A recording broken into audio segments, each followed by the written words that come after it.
नमस्कार। स्वदेश न्यूज की खास पेशकश एमपी के एक और उड़ान पर्यटन में रचा कीर्तिमान में आपका स्वागत है। मैं हूं आपके साथ प्रशंसा। जब बात देश के पर्यटन की हो तो मध्य प्रदेश का नाम आना लाजमी है, क्योंकि ये राज्य देश का हृदय प्रदेश है और यही इस राज्य की पर्यटन थीम भी है। मध्य प्रदेश ने 2024 में एक नया कीर्तिमान स्थापित किया है।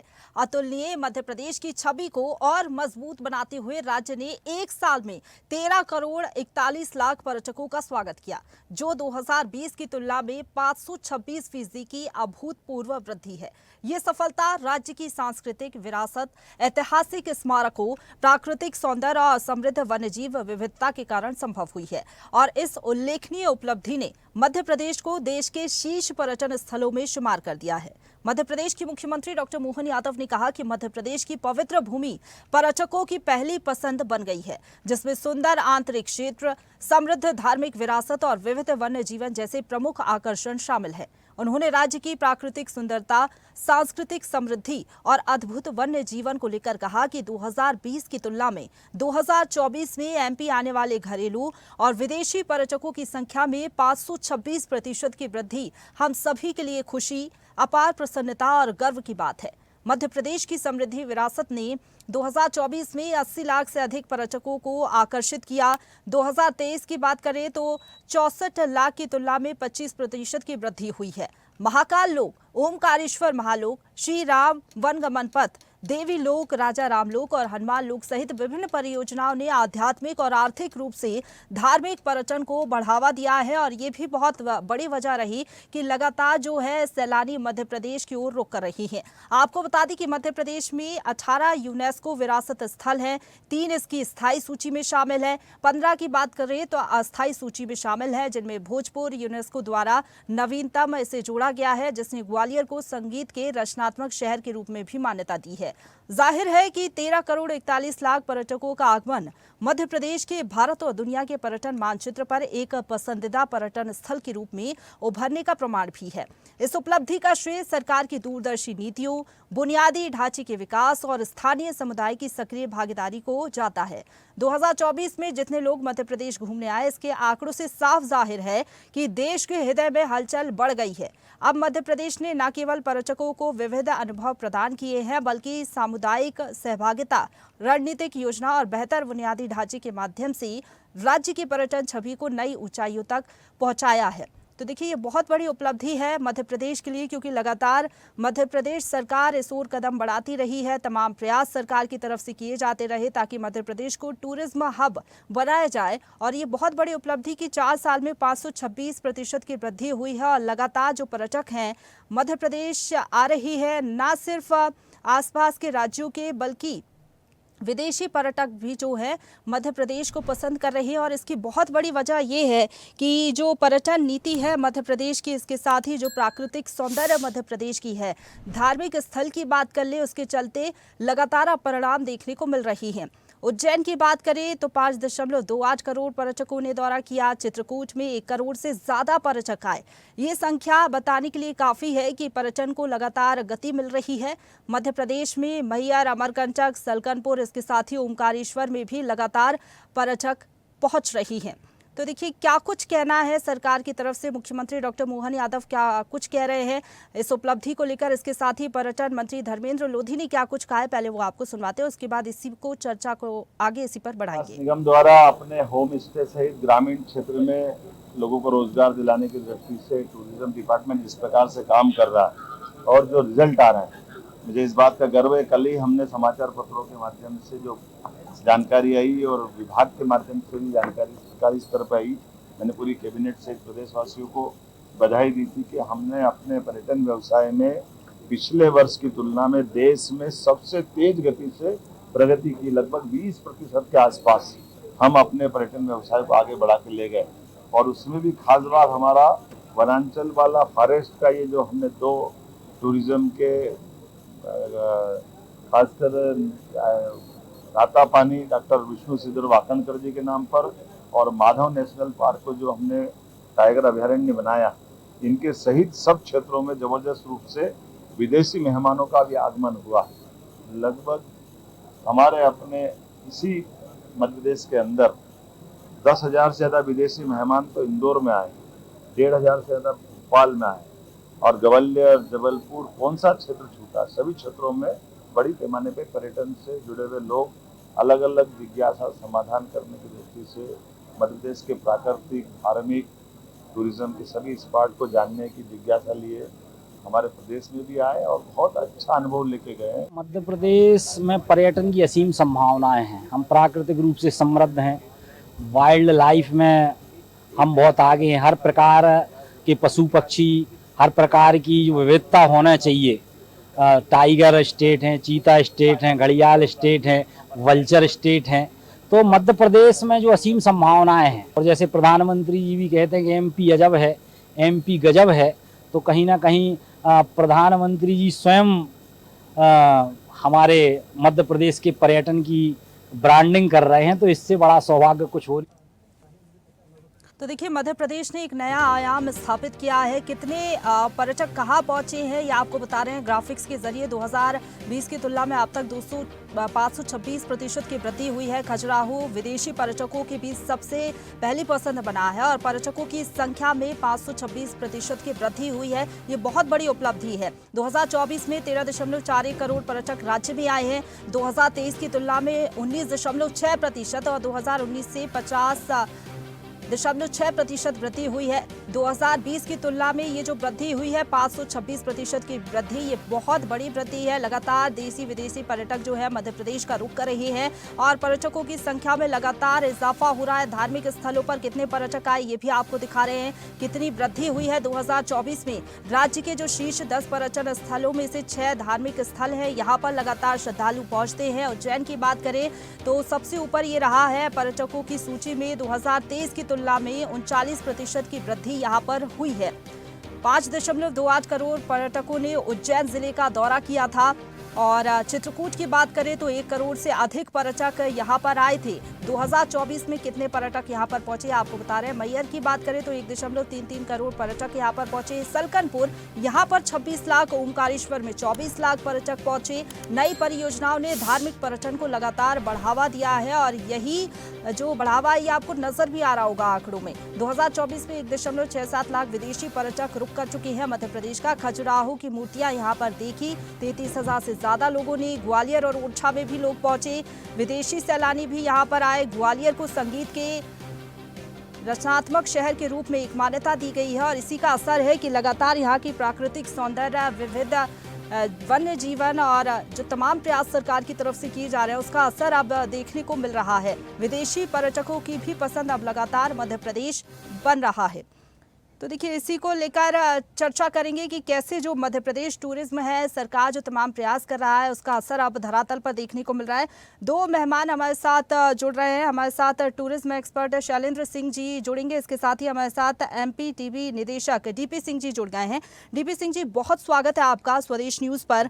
बात जब मध्य प्रदेश की हो रही है तो मध्य प्रदेश में असीम संभावनाएं हैं। इसी बात को पहचाना सरकार ने। तमाम जो पर्यटन नीति सरकार लेके आई, इसके साथ ही जो तमाम प्रयास किए जा रहे हैं, 2020 से सर 2024 तक की जो वृद्धि हम देख रहे हैं 526% की वृद्धि, ये बहुत ज़्यादा वृद्धि हुई है सर। क्योंकि पहले हम देखते थे मध्य प्रदेश में इतने विदेशी नहीं आते थे, साथ ही पर्यटन के क्षेत्र में इतना विकास पहले नहीं देखा। क्या वजह सर इसकी आप देखते हैं? मध्य प्रदेश टूरिज्म भी इस दिशा में लगातार काम कर रहा है। सर, पहली टिप्पणी आपकी इस उपलब्धि पर।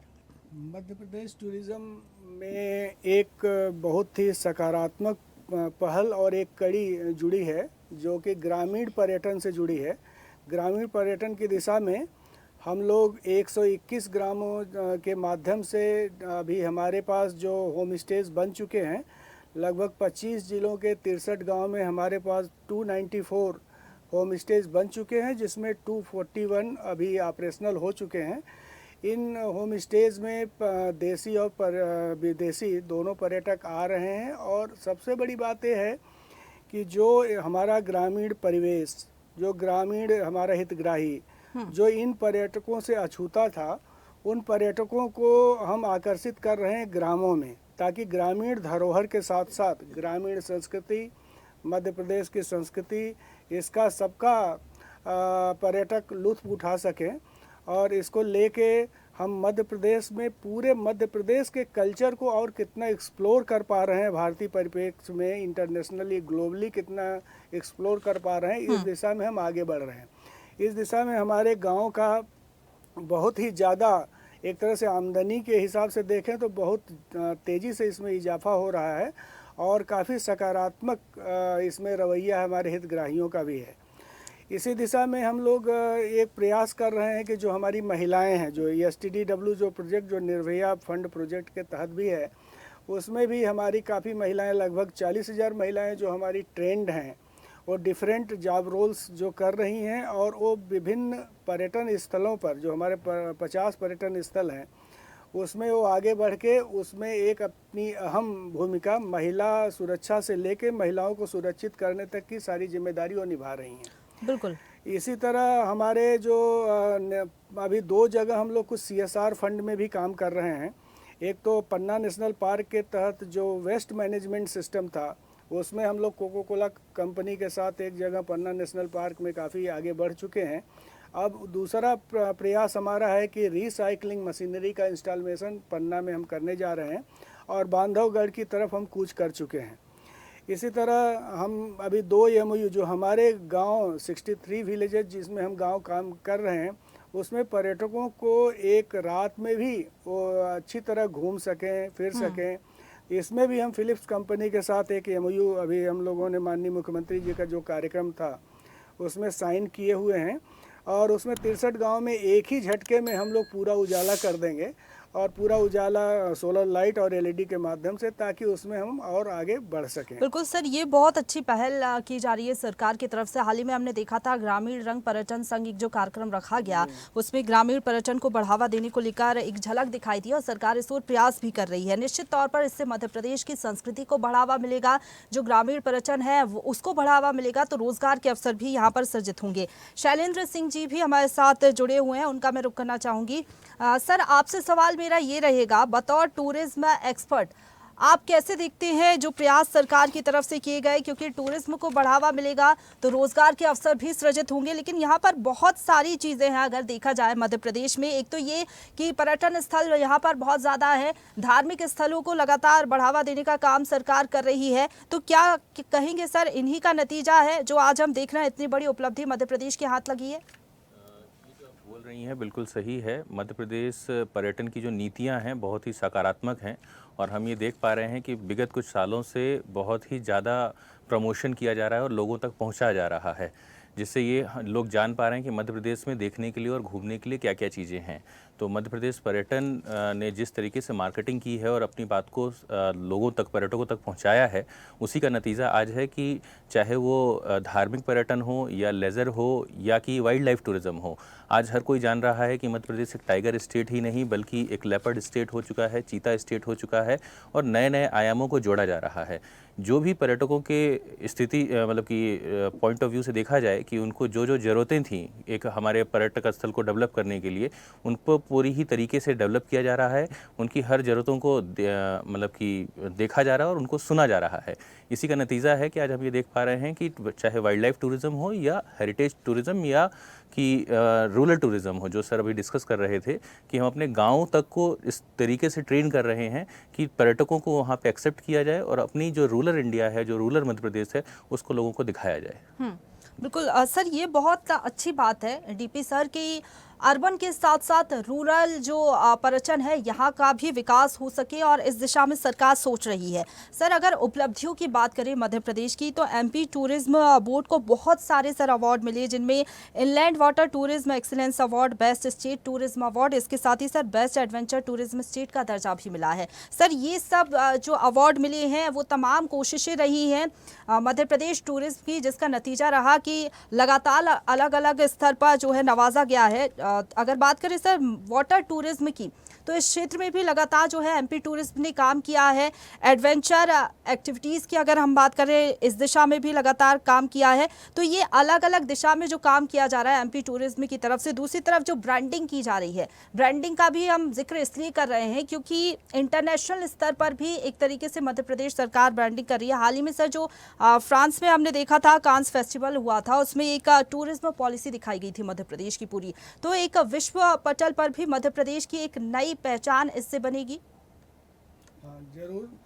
एक्चुअली जो ये प्रयास किया गया अभी पिछले 18 जून को, जो माननीय मुख्यमंत्री जी के मुख्य आतिथ्य और माननीय मंत्री जी के विशिष्ट आतिथ्य में जो कार्यक्रम किया गया था, ग्रामीण रंग पर्यटन संघ, वो इस दिशा की एक चेन और इसको सशक्त करने का भी एक कार्यक्रम था माननीय मुख्यमंत्री जी के पूरे नेतृत्व में। इसमें तो मेरा ग्राम से लेके नेशन और इंटरनेशनल लेवल तक हम लोग इसमें काफ़ी मूव करें और टूरिज़्म दिशा में। तो इसमें जो अवार्ड की जो आप बात कर रही थी, वो अवार्ड तो जब हमारा काम बहुत अच्छा होगा तो नेशनली और इंटरनेशनली वो ऑटोमेटिक वो कैच किया जाएगा और उसको अवार्ड से नवाजा जाएगा। उसी दिशा में जो हमारा ये प्रयास था ग्राम लेवल से कि जिस गांव में हम काम किए उस हितग्राही को भी एक मोटिवेशन मतलब फैसिलिटेट किया जाए। उस गांव में हमारा जो एनजीओ काम कर रहा है पीएसओ, उसको हम फैसिलिटेट करें। उस गांव में जो हमारा आर्किटेक्ट काम कर रहा है जिसको हम लोग टीएसओ बोलते हैं, उसको भी फैसिलिटेट करना।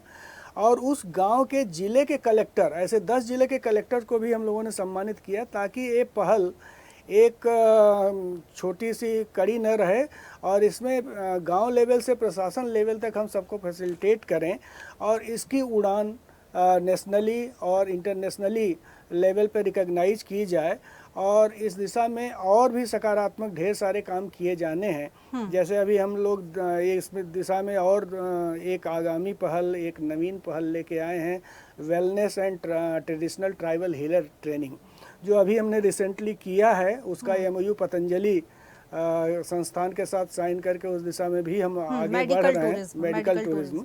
तो वो एक मतलब अच्छी पहल है जिसमें और भी पुरस्कार अब हम लोग प्राप्त करेंगे, ऐसी मेरी उम्मीद है।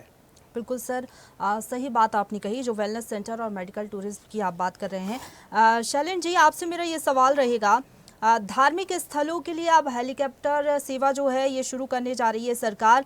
कैसे देखते हैं आप सरकार के इस प्रयास को? इससे क्या लग रहा है कि पर्यटन को और भी ज़्यादा बढ़ावा मिलेगा? और जब ग्रामीण पर्यटन को भी बढ़ावा मिलेगा तो रोजगार के अवसर सृजित होंगे। और सर बहुत सारे कारण हैं मध्य प्रदेश में, अगर हम चर्चा कर रहे हैं टाइगर रिजर्व की अगर हम बात कर ली, लगातार वाटर टूरिज्म को बढ़ावा देने का काम किया जा रहा है। साथ ही साथ और भी बहुत सारे रीज़न है जिसकी वजह से हम देख रहे हैं कि मध्य प्रदेश जो है सैलानियों की पहली पसंद बन रहा है। एडवेंचर टूरिज्म, इको पर्यटन, सर कैसे देखते हैं आप? बिल्कुल जो आप बोल रही हैं बहुत सही है। मध्य प्रदेश एक बड़ा राज्य है और यहाँ पे कम्यूटेट करना एक समस्या होती थी अपने आप में पहले, लेकिन जो पर्यटक स्थलों को जो लोकल हेलीकॉप्टर सेवा से जोड़ा जा रहा है या लोकल वायुयान सेवा से जोड़ा जा रहा है, उससे बहुत ज़्यादा सहूलियत हो जाती है एक जगह से दूसरी जगह पहुँचने में। अगर हम देखें कि उज्जैन से ओमकारेश्वर तक की दूरी करीबन 120 किलोमीटर की बन जाती है। अगर यही चीज़ वायुयान से देख लिया जाए तो 20 मिनट में इस चीज़ को तय किया जा सकता है, 20 मिनट से आधे घंटे में। तो इससे पर्यटकों को एक चीज़ की सहूलियत मिलती है कि कम समय में वो ज़्यादा घूम सकेंगे। तो ये एक बहुत अच्छी पहल है और इसके साथ पूरी उम्मीद है कि जो संख्या होगी पर्यटकों की वो बढ़ती चली जाएगी। दूसरा जो आपने बोला कि आज का जो टूरिस्ट है वो बदल रहा है, व्हाट टू सी से व्हाट टू डू की एक्टिविटी में ज़्यादा देखता है वो ये जानना चाहते हैं कि भाई अगर हम जा रहे हैं, उज्जैन जा रहे हैं या ओमकारेश्वर जा रहे हैं, तो वहाँ पे दर्शन करने के अलावा हमारे पास और क्या होगा, हमारी इंगेजमेंट कहाँ होंगी। तो जो वाटर स्पोर्ट्स टूरिज़्म है, जो हमारी वाटर बॉडीज़ हैं, उनके इर्द गिर्द जो अच्छे रिसोर्ट्स डेवलप किए जा रहे हैं, जो स्पोर्ट्स एक्टिविटी डेवलप की जा रही है, वो एक कम समय में ज़्यादा एक्सपीरियंस देने के लिए हेल्प करता है। और इस वजह से जो टूरिस्ट को मतलब कि मोनोटोनस नहीं हो जाती है उनकी पूरी की पूरी एक्टिविटीज़, वो अपने आप को एक एडवेंचर में इंगेज करते हैं, कुछ एक नई चीज़ों को एक्सपीरियंस करने की बात करते हैं। तो आज का पूरा tourism is all about experience, तो क्रिएटिंग एन एक्सपीरियंस। तो जो हमारा पर्यटन विभाग है वो एक्सपीरियंस को बनाने में बहुत ज़्यादा फोकस्ड है और जिसका पूरा फ़ायदा हमें आने वाले समय में मिलने वाला है। बिल्कुल सर, एक और सवाल कि खजुराहो जो है विदेशी पर्यटकों की पहली पसंद बना है, जो आंकड़े सामने आया है उसके मुताबिक, इसकी क्या वजह आप देखते हैं? बुंदेलखंड में ही आता है। दूसरी बात ये भी है कि जो विदेशी पर्यटक है बड़ी तादाद में महाकाल लोक का भी रुख कर रहे हैं, इसके पीछे भी आप क्या वजह देखते हैं? इसके पीछे की पूरी वजह, एक खजुराहो तो यूनेस्को वर्ल्ड हेरिटेज साइट है, तो लोगों को खजुराहो के बारे में बहुत पहले से पता था। और जब से G20 का मीटिंग वहाँ पे अरेंज की गई, उसके बाद खजुराहो को ग्लोबल प्लेटफॉर्म पे एक नई पहचान मिली। नई पहचान इन द सेंस सिर्फ यूनेस्को साइट की तरीके से नहीं, बल्कि इस तरीके से भी देखा गया कि हमारे जो वहाँ के ग्रामीण हैं या कि जो वहाँ के लोग हैं वो किस तरीके से पर्यटकों को एक्सेप्ट करते हैं, और हमारे पास क्या क्या एक्टिविटी है वहाँ पे लोगों को एंगेज करने के लिए। इस वजह से खजुराहो को एक अच्छा बूम मिला और वहाँ पे सबसे ज़्यादा टूरिस्ट गए, क्योंकि उसका कनेक्टिविटी बनारस से काफ़ी अच्छा हो गया। फ़्लाइट के ऑप्शंस खोले गए, जिस वजह से बनारस, दिल्ली और खजुराहो का रूटिंग अच्छी हो गई। तो एक वो उसका रीज़न रहा। और जो दूसरा था कि उसके इर्द गिर्द वाइल्ड लाइफ का एक पन्ना टाइगर रिजर्व जो है, उसकी वजह से भी एक वाइल्ड लाइफ और हेरिटेज का कॉम्बिनेशन बना, जिस वजह से लोगों को एक सिर्फ ना कि हेरिटेज में रह गए, बल्कि वाइल्ड लाइफ एक दूसरा एक्सपीरियंस भी अनुभव करने का मौका मिला। दूसरा, आप जो बोल रहे हैं कि आज का धार्मिक पर्यटन का बढ़ावा, जो महाकाल लोक है, एक बहुत ही अच्छा निर्णय रहा सरकार का कि भगवान शिव के पूरे जीवन को या उनकी जो प्रेरणा है उस चीज़ को दिखाने की कोशिश की गई, और एक वो एक्टिविटी और एक इंटरेक्टिव पार्क के रूप में गया वो, जिससे जो लोग पहले जाके सिर्फ दर्शन करके या आरती का अनुभव करके चले आते थे, अब वो एक शिव की जीवनी को और शिव से जो प्रेरणा लेने वाली जो उनकी शक्तियाँ हैं उसको अनुभव कर रहे हैं। तो एक टूरिस्ट के पॉइंट ऑफ व्यू से उसको एंगेज करने के लिए हमने कुछ उनको एक नया एक पार्क दिया, वो उस वजह से वहाँ पे टूरिस्ट की एक्टिविटी ज़्यादा बढ़ी गई। बिल्कुल, और सरकार ने ये बात समझी भी है शैलेंद्र जी, जिस तरीके से आप भी जिक्र कर रहे हैं कि पर्यटकों को एंगेज करके कैसे रखना है, इसलिए ये जो है महाकाल लोक बनाया गया, और उसी की तर्ज पर अब ओमकारेश्वर लोक, हनुमान लोक जो है बनाने जा रही है सरकार। डीपी सर, आप क्या कहेंगे इसको लेकर? इसके साथ ही यूनेस्को विश्व धरोहर स्थलों के कारण क्या लग रहा है वैश्विक मानचित्र पर मध्य प्रदेश की एक अलग पहचान बनी है? खजुराहो का जो हम अभी जिक्र कर रहे थे, शैलेंद्र जी भी जो कह रहे थे कि वहां पर इसलिए विदेशी जो सैलानी है बहुत ज़्यादा पहुंच रहे, क्योंकि एक अलग पहचान यूनेस्को के द्वारा जो मिली है। दूसरी बात ये कि धार्मिक पर्यटन स्थल की अगर हम बात कर रहे हैं तो महाकाल लोक, उसी की तर्ज पर ओमकारेश्वर लोक, हनुमान लोक जब बनाया जाएगा तो वहां पर भी पर्यटकों की तादाद बहुत ज़्यादा बढ़ेगी। निश्चित रूप से इसमें काफ़ी बढ़ेगी। वैसे भी मध्य प्रदेश एक ऐसा प्रदेश है जिसमें हर तरह के पर्यटन का एक अनोखा उदाहरण है, चाहे वो एडवेंचर हो, चाहे रिलीजियस हो, चाहे स्पिरिचुअल हो, चाहे रूरल टूरिज़्म हो। इस तरह के ढेर सारे विधाओं से भरा हुआ मध्य प्रदेश है। तो निश्चित रूप से जो आप कह रही हैं इसमें कहीं कोई अछूता नहीं रहेगा, और निश्चित रूप से ये इंटरनेशनली इसकी पहचान और आगे बढ़ेगी, ये हम लोगों का पूरा विश्वास है। शैलेंद्र जी, लगातार हम देख रहे हैं वन्य जीवों का संरक्षण, इस दिशा में सरकार काम कर रही है। क्या लग रहा है जब वन्य जीवों का संरक्षण होगा, टाइगर स्टेट है मध्य प्रदेश, लेपर्ड स्टेट है, और ऐसे में जंगल सफारी को बढ़ावा देना और आसपास जो क्षेत्र हैं वहां पर भी पर्यटन स्थलों को विकसित करना, ऐसे में पर्यटन को बढ़ावा मिलेगा, साथ ही साथ जो आसपास के क्षेत्र हैं उनको भी पहचान मिलेगी और एक रोजगार का अवसर भी सृजित होता है ग्रामीण क्षेत्रों में।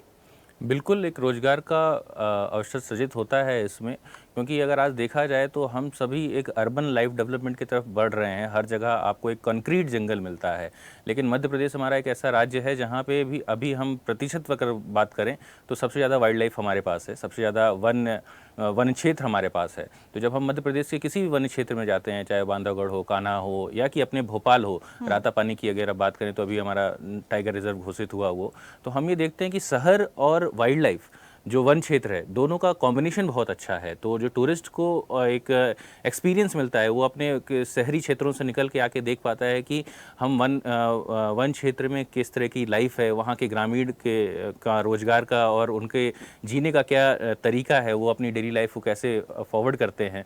तो उस चीज़ से उनको दोनों के लिए फ़ायदे में रहता है कि जो लोग शहर में रह रहे हैं वो आके देख पाएंगे कि हमारी गांव की लाइफ कैसी है, हमारा रूरल इंडिया और एक्चुअल इंडिया कैसा है। और इसी तरीके से ग्रामीण क्षेत्रों को, पर्यटकों को हैंडल करने में, उनको सुविधाएं देने में उनके लिए एक रोज़गार सृजित होता है, जो कि अपनी डेली आमदनी बढ़ा सकते हैं, जो कि न सिर्फ खेती पे निर्भर रह जाएंगे बल्कि एक पर्यटन के साथ भी जुड़कर अपने रोज़गार को देख सकेंगे। बिल्कुल। डीपी सर, आपसे मेरा ये सवाल रहेगा, अगर यही रुझान रहा, अभी जो मध्य प्रदेश में देखने को मिल रहा है, बीते 4 सालों में जो आंकड़ा सामने आया है वो बेहद ही बहुत कह सकते हैं बहुत ज़्यादा इजाफा हुआ इसमें। अगर परसेंटेज देखें 526, अगर यही रुझान बना रहा, लगातार सरकार की तरफ से प्रयास किए जाते रहे, पर्यटन नीति का यही असर देखने को मिला, तो क्या लग रहा है आने वाले समय में जो मध्य प्रदेश है उसकी एक अलग पहचान होगी पर्यटन के क्षेत्र में? शायद मध्य प्रदेश पूरे इंडिया में नंबर 1 पे आएगा, ऐसा मेरा मानना है। और क्योंकि मध्य प्रदेश नीचे से मतलब रूरल टूरिज्म टू लेके ढेर सारे जो विधाएं हमारे टूरिज्म में उसमें इसका इंटरवेंशन हो चुका है।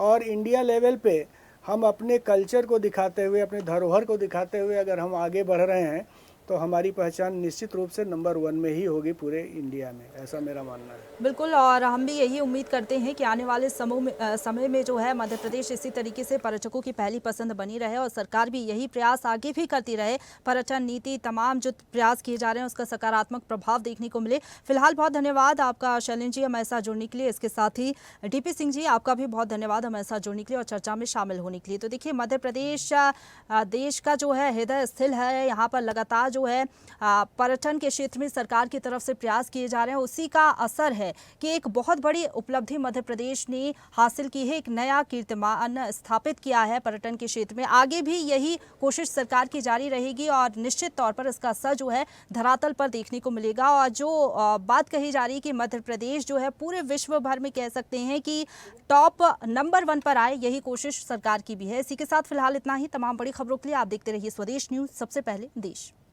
ताजा खबरों के लिए लाइक, फॉलो और YouTube पर सब्सक्राइब कर बेल आइकन दबाएं। साथ ही ताजा अपडेट्स के लिए स्वदेशलाइव.com पर विजिट करें।